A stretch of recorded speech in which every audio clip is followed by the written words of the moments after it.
बातमी चाकणमध्ये 8 तासांपासून वाहतूक कोंडी झाली तर 5 किलोमीटर वाहनांच्या लांबच लांब रांगा लागलेल्या आहेत। कामगारांच्या बस आणि शाळांच्या बस देखील आता वाहतूक कोंडीमध्ये अडकलेल्या आहेत। कामगारांना आणि विद्यार्थ्यांना या वाहतूक कोंडीचा मोठा त्रास सहन करावा लागतोय। तर या वाहतूक कोंडीने चाकण एमआयडीसीचे उद्योजक वैतागलेले आहेत। चाकण औद्योगिक वसाहतीमध्ये गेल्या 8 तासांपासून वाहतूक कोंडी झाली असून तब्बल 5 किलोमीटर पर्यंत वाहनांच्या लांबच लांब रांगा लागलेल्या आहेत। या वाहतूक कोंडीमध्ये कामगारांच्या बस, शाळकरी विद्यार्थ्यांच्या बस आणि औद्योगिक वाहतूक करणारी अवजड वाहनं सुद्धा अडकलेली आहे। चाकण तळेगाव मार्गावर वाहतूक कोंडीने गंभीर स्वरूप धारण केल्याचं दिसतंय। तर हे वाहतूक कोंडीची ही दृश्य देखील आपण पाहतोय। पुण्याच्या चाकण परिसरामध्ये ही मोठी वाहतूक कोंडी झालेली आहे। अनेक वाहनं या वाहतूक कोंडीमध्ये अडकलेली आहेत। 5 किलोमीटर पर्यंत वाहनांच्या लांबच लांब रांगा लागलेल्या आहेत। सध्या वाहतूक संथ गतीने सुरू आहे। एमआयडीसी मधील उद्योजक, कामगार सुद्धा आता वैतागलेले आहेत। चाकणमध्ये 8 तासांपासून ही वाहतूक कोंडी झालेली आहे आणि याचा त्रास आता नागरिकांना सहन करावा लागतोय। अनेक शाळेच्या बस देखील या वाहतूक कोंडीमध्ये अडकलेल्या आहेत। परिसरातील नागरिक आता या वाहतूक कोंडीला वैतागलेले आहेत। नेहमी या परिसरामध्ये वाहतूक कोंडी होत असते। प्रशासनाने तातडीने यावर तोडगा काढावा अशी मागणी देखील आता प्रवासी करतायत। कामगारांच्या बस आणि शाळांच्या बस देखील या वाहतूक कोंडीमध्ये अडकल्याची माहिती आहे।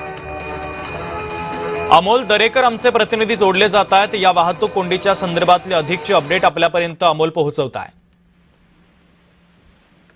नक्कीच शुभम, आपण पाहतो की चाकण औद्योगिक परिसरातील महत्वाची पंचतारांकित एमआयडीसी ही खऱ्या अर्थानं 1990 साली स्थापन झाली आणि याच औद्योगिक वसाहतीनं मोठ्या प्रमाणात महाराष्ट्राला कर स्वरूपामध्ये एक मोठे योगदान राष्ट्र उभारणीमध्ये दिलेला आहे। परंतु गेल्या अनेक दिवसांपासून चाकण औद्योगिक वसाहतीतील वाहतूक कोंडी खरं तर आता महत्वाचा मुद्दा बनलेला आहे। साधारणतः 1 किलोमीटरचा वाहतूक करण्यासाठी वाहनांना जवळपास 1.5 ते 2 तास वाहतूक करावी लागते। त्यात जर पावसामुळे पडलेले रस्त्यांची खड्डे, या दुरावस्थेमुळे कुठेतरी कामगार आपल्या इच्छित स्थळी पोहोचू शकत नाही आणि अशा परिस्थितीमध्ये कामगार वेळेवर न पोहोचल्यामुळे औद्योगिक परिसरामध्ये याचा परिणाम होताना पाहायला मिळतो आणि त्याचा आर्थिक फटका हा उद्योजकांना बसायला लागलेला पाहायला मिळत आहे। त्यातच खरं तर चाकण वसाहत ही तळेगाव दाभाडेकडनं येणाऱ्या मुंबईच्या दिशेने येणारी वाहतूक असेल किंवा संभाजीनगर असेल, अहिल्यानगर असेल, या भागातून जाणारी ही वाहतूक कोंडी, त्याचप्रमाणे पुणे नाशिक महामार्ग, अशा या महामार्गांना जोडणारं हे महत्वाचं शहर खरं तर खड्ड्यामय झाल्यामुळे